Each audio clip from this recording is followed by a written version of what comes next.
Come now. You can do better than that. Hey there and welcome to Lost Eidolons Veil of the Witch.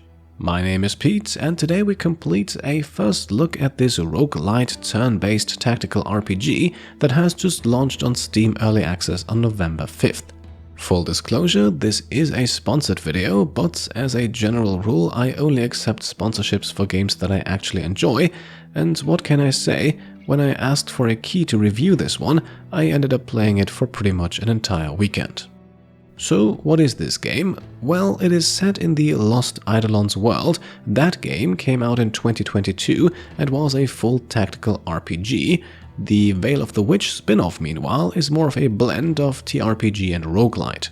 So in this one, perhaps a little less focus on story and more on replayability and crafting your own tale. I was personally reminded of games like Battle Brothers or War Tales, so if you enjoyed any of those, you might be interested in this one too. If you are, you can find a link down below in the description and the comments. To celebrate the early access launch, the game is actually 20% off until November 18th. And don't worry, while it certainly helps to better understand the game's overall world, you do not need to have played the original to have fun with this one. I didn't, and I still very much enjoyed my time. Important to note at this point, the game is in early access, so additions will be made, although I have been assured that the game is feature complete. Among the additions that are yet to come for the full release are more maps and bosses, some story additions, particularly for your companions, and this is what I'm looking forward to the most, voice acting. The game features a decent amount of dialogue, both between the members of your small troop and the NPCs you'll encounter along the way, and while I certainly do not mind having to read that, our current playthrough of Tactical Breach Wizards is a prime example I think, having it fully voiced will surely add a lot to the overall tone and experience. Now, let's get into it. Quick rundown of what we're going to do here today. Somewhat deviating from the completionist formula, we're going to skip the roughly 15 to 20 minute long and somewhat dialogue-heavy prologue to jump right into the heart of things. Short summary of the events so far. Our protagonist here, named Rashera, after Rashera Serala from the Patreon naming rights tier. Yes, you can rename all playable characters in this game and I have done so. Anyway, following a shipwreck, Rashera is left for dead, approached by a mysterious figure who declares us their champion, and subsequently wakes up on an island with fragmented memories. We meet Izzy, named after patron Izzy Mason, a royal inquisitor and priestess who quickly takes up the role as party healer, as well as Kyle, named after Kyle Winter, who occupies somewhat of a barbarian role, good at dealing damage but also very good at taking it. Down the line will likely want to specialize in one of the two roles.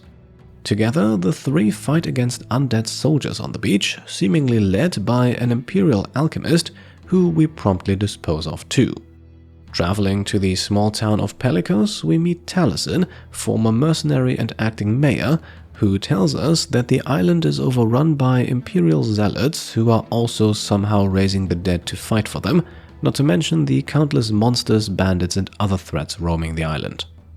Nonetheless, he is quick to leave the town behind to join us on our adventure in somewhat of a roguish role, keen at hiding, critical hits, that sort of thing.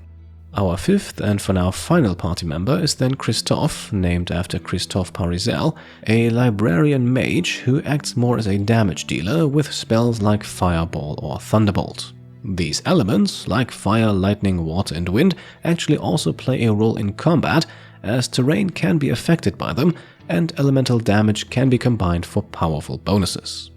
And with that party of 5 we embark and our journey begins. For now, we can't select a difficulty, but I'm told that will be added down the line, so leaving off right where the prologue ended, we begin our first expedition, the first arc of more or less randomly generated fights and encounters.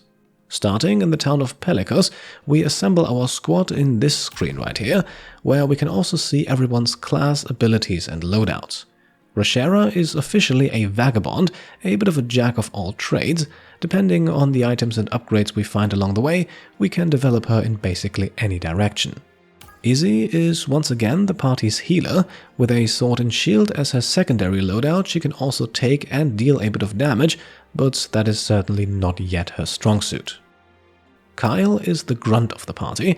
If possible, I'd like to build him up as a tank, as we are sorely lacking one here in the early game. Taliesin then is our glass cannon, if you will, attacking from concealment, always going for that critical hit, but not necessarily overly sturdy himself. Still, defensively, Christoph is even weaker.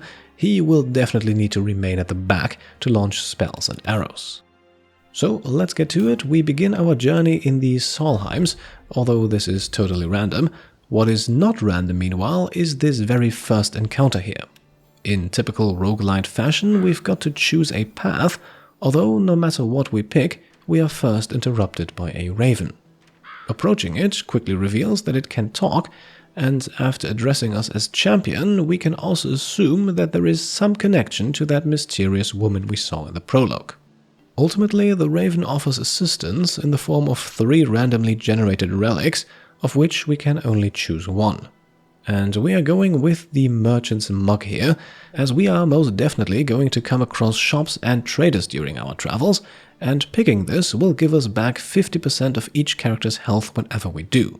That is a big boost in the early game, where our characters are not yet overly specialized, and everyone can and probably will take some damage here and there. Talking to Izzy afterwards only reveals that none of our party members actually heard us talk to the raven, so we are off to a great start here. And speaking of which, it is now time to select our first path. We can choose either gold or resonance stones, and let's pick the latter. These stones are immensely useful early on to upgrade your gear and to potentially give you unique bonus abilities that can give you huge advantages in the first few fights. Now this here is a non-combat encounter, as we have come across the Altar of the Blacksmith. Activating this requires some golds, which we don't have, so let's have Taliesin take a look. He's got away with money apparently. However, success is not guaranteed, but instead determined by a dice roll. Specifically a d12, 1 to 6 means failure, 7 to 12 means success, so we've got 50-50 odds here. And Taliesin gets an 11 to summon false coins from somewhere, satisfying the altar's 100 gold requirement. As a result, we can now activate it and obtain our first resonance stone. Now, these are very valuable, especially early on, as they can be used to upgrade your equipment. In most cases, the piece of gear that is randomly selected to be upgraded here only has a weak resonance, but in some cases it's stronger, which means greater bonuses. That does not always mean that that's what you should pick, but in Taliesin's case it's his weapon and he'll be a damage dealer for us, so let's enchant his battle axe. Immediately improved to legendary quality, we not only get stat bonuses, but also our first passive effect, increased critical damage against targets suffering from harmful status effects.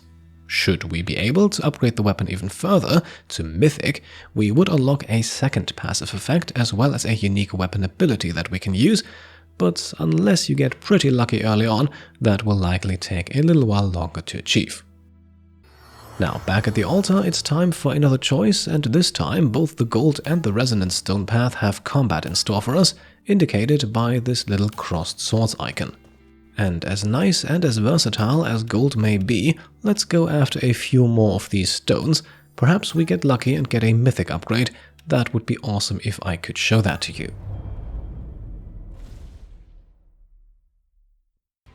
Alright, so we enter our first combat scenario of this video. For now, our little band still tries to avoid it, but they are quickly discovered and we have no other choice but to fight.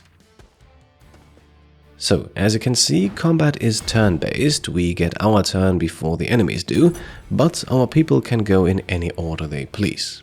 We have 2 enemies at the top here, a spellcasting shaman and a roguish trickster. 3 more approach us from the south, another shaman, a spear-wielding lancer and an archer, next to a treasure chest that we want to keep in mind. Even further south, there's 3 more enemies, heavily armored, but they are not participating in the fight just yet. Now, our people's range of movement, and that of our enemies for that matter, is indicated by these white squares. Red is any square a unit can attack with their currently equipped weapon, so for the moment none of our enemies are in range.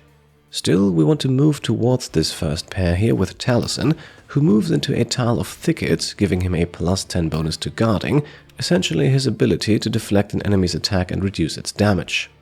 In all likelihood though, he's not going to need that, as we're now activating his Conceal ability, making him invisible to our foes and unable to be attacked. The small number you just saw over his head, by the way, indicates progress towards the next character level. Whenever we use an attack or ability, our people get closer to leveling up, which is nice because it rewards everyone, not just those dealing the most damage. One more thing you may have noticed is that when selecting Taliesin here, the Trickster's armor lights up in red.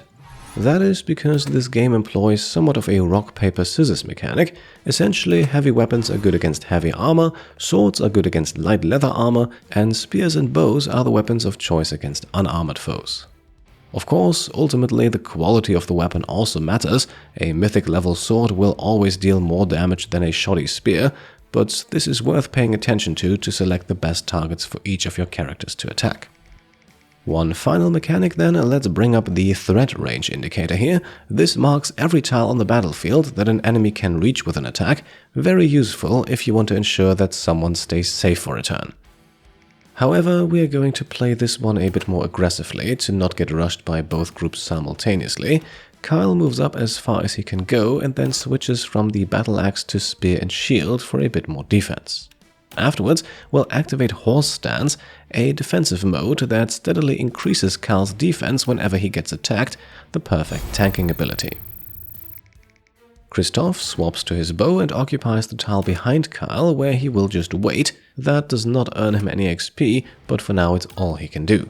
We can also see here with these red lines coming from our enemies who they're targeting. Of course, that will change as we keep moving people forward. Our protagonist Roshara will act similarly to Christoph, switching to her bow and moving right next to the mage.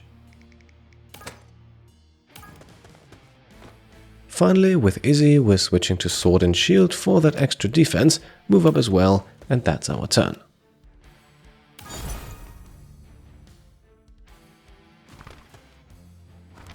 Right, so Izzy gets targeted by a Dark Flame spell, which does an underwhelming 7 points of damage.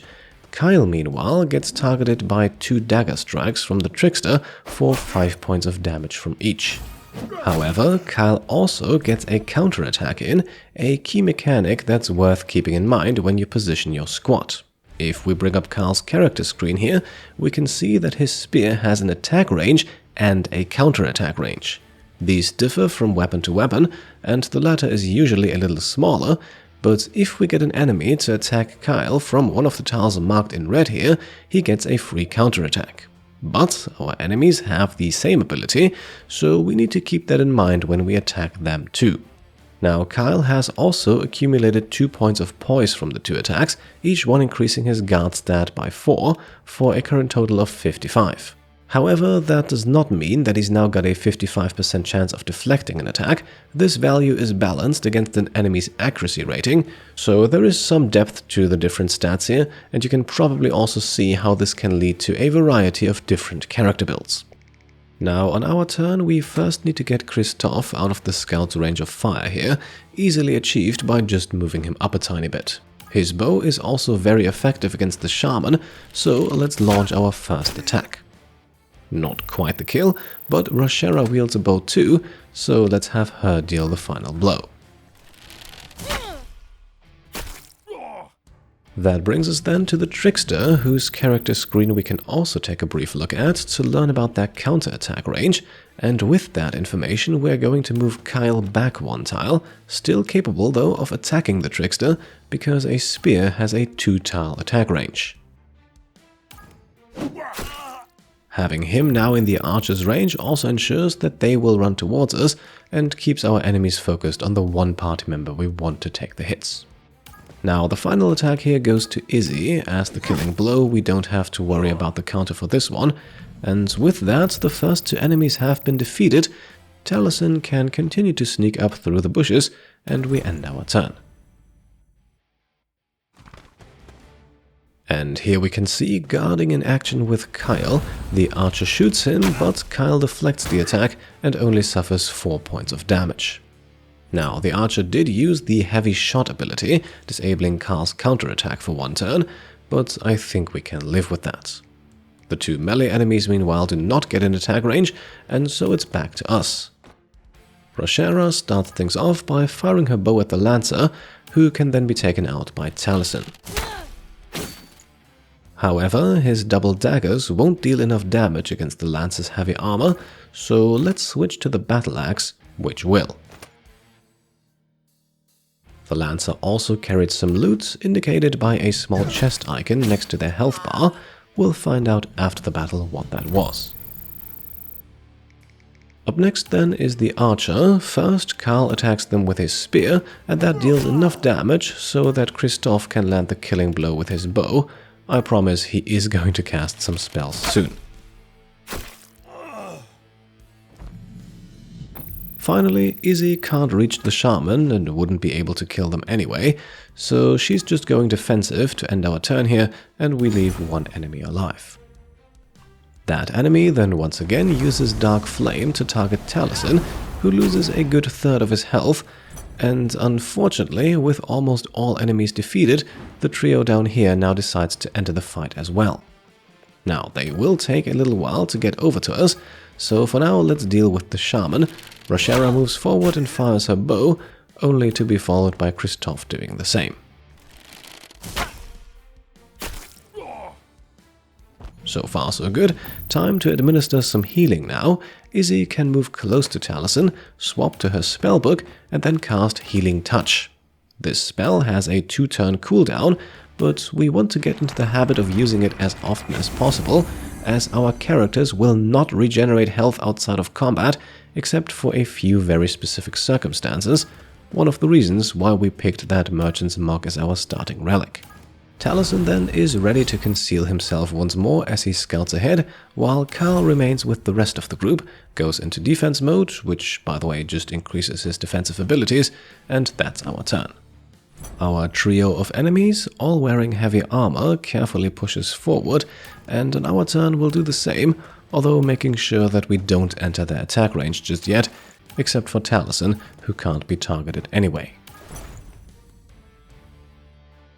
Once again, the 3 then move up in a neat line, and now it's time to strike. Since they are all heavily armored, Taliesin once again switches to his battle axe to target the sharpshooter here. His crit chance with that, by the way, only 21%. It would be a bit higher with the daggers, but not so much so that using them makes sense in this situation. Another heavy weapon wielder then is Kyle, who's now going to use his axe against the Lancer in the back here, attacking diagonally to make sure he doesn't get counterattacked.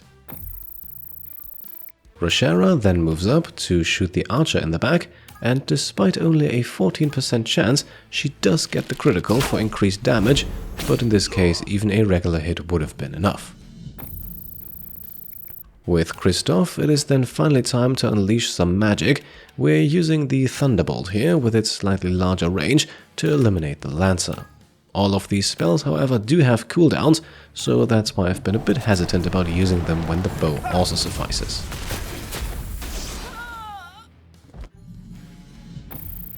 This now leaves the Imperial Centurion, probably the toughest enemy on the map, and we're leaving them standing with good reason, more on that in just a second. For now, Izzy will cast the Purification spell, normally used to get rid of negative status effects, but also capable of healing a bit, and again, whatever damage we heal in this fight, we won't have to carry with us into the next one. The Centurion then attacks Taliesin and also immediately gets counterattacked, and we should not have much trouble taking them out now. However, we're not going to, at least not yet. After all, we still have this chest right here to loot, and as far as I know, its contents will not be automatically collected by winning the fight, so we want to grab those before wrapping this one up. And sadly, we'll need another turn to get there, so while Taliesin rushes towards it, the rest of our squad can just hang back a bit, although Roshera gets a shot in, earning her our very first level up.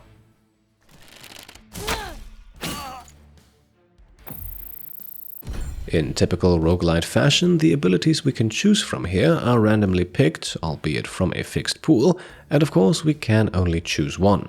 And since Rashera has been doing a good job shooting people with her bow, let's grab Heavy Shot, the same ability that Archer used on Kyle earlier to disable his counterattack. That should definitely come in handy.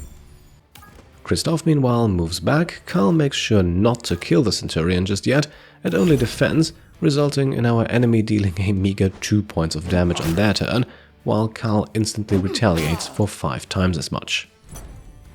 Most importantly though, the Centurion is still standing, giving Taliesin enough time to loot the chest here for 100 gold. Important to note though, this does use up his action. Before ending the fight, we then also once again want to heal him back up to full health, and afterwards Kyle can deliver the killing blow.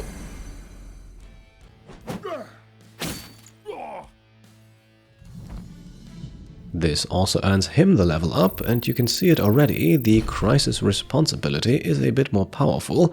In order of their respective tiers, if you will, the colors are black, blue, yellowish, orange and red for Mythic as the most powerful. Needless to say, we'll grab this. It's also a neat tanking ability to regain health in case of suffering a critical hit, and with that our first fight is done. Our squad earns a few points towards various stats and we recover our loot, 200 gold, 1 Sacred Amber to be offered at the Altar of Fire once this expedition is complete, and not just 1 but 2 Resonance Stones. Maybe that Lancer we killed had one in their pocket. The first stone then having a strong resonance with Christoph's outfit, this perhaps a case where it might make sense to not get lured in by that, as the damage reduction effect here is certainly nice, but Christoph is probably the one character who should not take damage at all in the first place. The second stone then we'll use on Rashera's bow. She's becoming a bit of an archer for us and this makes her weapon slightly more powerful, albeit at this first upgrade tier it does not grant any special effects or abilities. So then, we now find ourselves at another fork in the road. We've got gold to the right, no fight required, more resonance stones and another combat encounter to the left, and a campsite ahead of us. This campsite is one of the rare opportunities to recover lost health during missions and to train your characters a bit, but I would say for the purposes of this demonstration, let's jump into another small fight, and I definitely got lucky with this one as it shows off another unique combat mechanic. Now, I'll narrate this one at a slightly faster pace. The basics of combat should be understood by now. What I want to point out here is this big hellhound beast currently caged in. As you can see, it occupies 4 tiles, and 3 of those have specific weapon types associated with them. This means that attacking that part of the beast with the displayed weapon type will deal much more damage, and that adds another strategic layer to all this. One more strategic layer is added by the fact that our enemies will of course try to free the beast, and they have one already unleashed near the back of the map, so as we move up we'll do our best to block the 2 blue squares here to prevent that. We are also presented with a choice to let the hellhound out ourselves, but we are obviously not going to. Instead, we'll grab the Formation Break ability, allowing Taliesin to swap places with any enemy in range and instantly enter concealment, and then we'll pull everyone up and begin the enemy's turn. Without any of our units in range, they can't attack, and so we get the first strike. And we are off to a fantastic start as Rashera crits the Beast Tamer here to slay them in one shot, and we also acquire Monster Musk from them. Attacking from stealth, Taliesin then crit kills the archer, and just like that, there were only 2. Attacking with his Great Axe, Kyle unfortunately gets guarded by the Centurion, and so Christoph is not able to deal the killing blow with his Thunderbolts.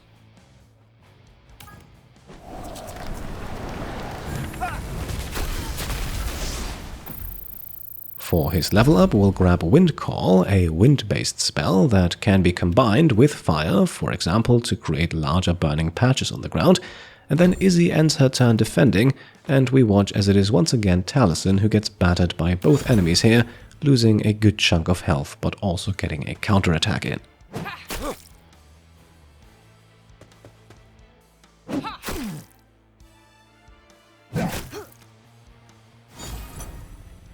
At the beginning of our turn then, we are asked about the Hellhound once more, only now that we have the Monster Mask in our possession, it does no longer appear to be hostile. So let's free it, and just like that, we have gained a powerful ally. The remaining two foes are quickly slain. Roshera with a rare sword attack here, Karl takes out the Centurion, and using his Fireball spell for the first time, Christoph eliminates the shield bearer.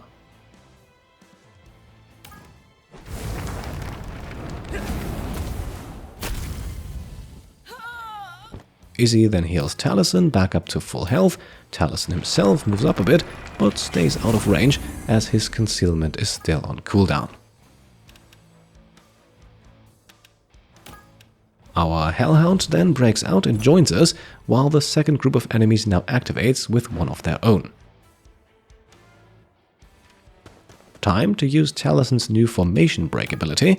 We're going to swap places here with the Centurion. Taliesin himself goes stealth mode, and our squad can unleash on a sturdy but very isolated enemy.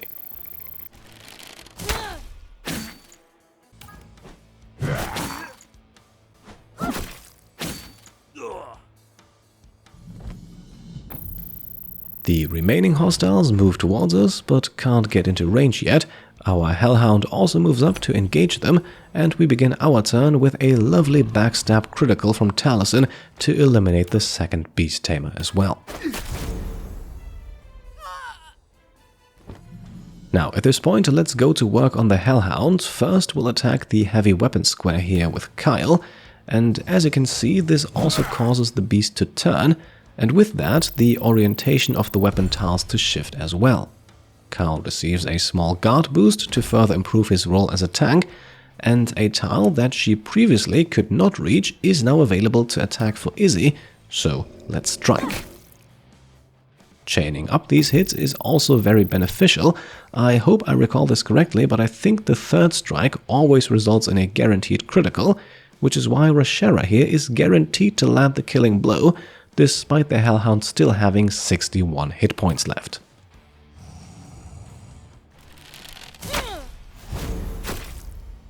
So there we go, the big bad monster has been defeated. Nothing we can do against the archer here with Christoph though, but our Hellhound is eager to get in there.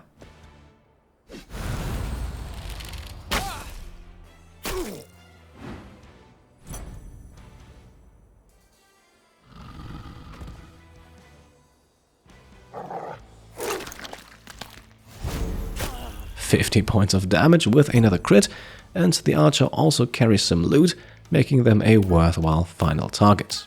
Don't forget though, if possible, always heal up before ending the fight, and then Christoph can wrap things up with another Thunderbolt.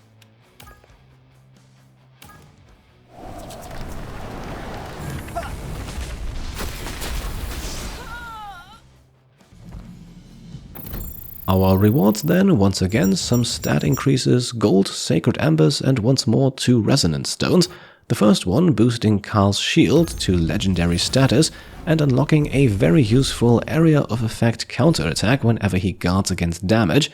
The second stone, meanwhile, we use on Izzy's sword, just to spread the love around. This one, however, only a simple stat increase. And so there we are, another forked road ahead of us. This time I chose the Sacred Ambers, which we recover without any fight or dice roll for that matter. And just like that, our next and final stop will then be a merchant. Arriving at his stall immediately gives everyone some health back, thanks to that merchant's Mago Relic, and from their inventory we can't really afford much, so we'll just grab a Casket of Chaos, which gives Taliesin a choice of 2 skills, and his very first legendary one at that. Ambush, very fitting for his role as a sneaky damage dealer, bonus crit chance and stunning foes when attacking from concealment, that is just too good to pass up. And with that, I think we have reached a good point to end this demonstration of Lost Eidolons' Veil of the Witch. There is certainly a lot here in terms of mechanics, and I'm very much looking forward to how it all will be evolving as the game progresses towards a full release. I definitely enjoyed my time with it a lot. I actually played most of it on my Steam Deck, where I can confirm that it runs and plays very well. And if you like what you saw, then again you can find a link to the game's Steam page down below in the description and the comments. It'll be 20% off until November 18th to celebrate the early access launch. So, thanks again for sponsoring this video, which I hope you guys enjoyed, and if you did, then I would be very happy if you could leave a thumbs up. If you like what I'm doing and want to support me and my channel further, then you can of course go ahead and subscribe to stay up to date, grab some merch over on shop.petecomplete.com, or check out and maybe even pledge to the Pete Complete Patreon. Thank you all for watching, and I'll see you next time. Cheers!